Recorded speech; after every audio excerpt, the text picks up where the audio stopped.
ॾेई लॻे सिम नाले के बासर ज़मींदार पारां ज़बरदस्ती बंद करण वारे अमल ख़िलाफ़ मुतासिर आबादगारन ऐं ॿियनि ॻोठाणनि एहतजाजी मुज़ाहिरो कयो।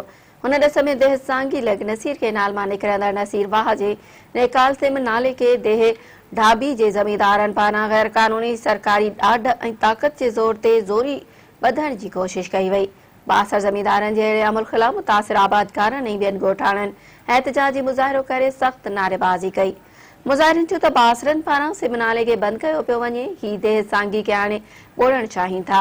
खरबे रुपयनि जो फसल त बरसात जे पाणी ख़तम करे छॾियो, बाक़ी घर बचियल आहिनि।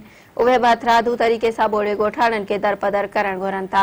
एहतजाज कंदड़ आबादगारनि सिंध सरकार, इरिगेशन अमले ऐं ॿिए लाॻापियल इंतिज़ामिया खे अपील कई त सिम नालो बंदि करण बदिरां उन जी खाटी कराए बरसाती ऐं सिम जो पाणी निकाल कराए ॻोठनि खे ॿुॾण खां बचायो वञे। बासर ज़मींदारनि ख़िलाफ़ क़दम खयो वञे।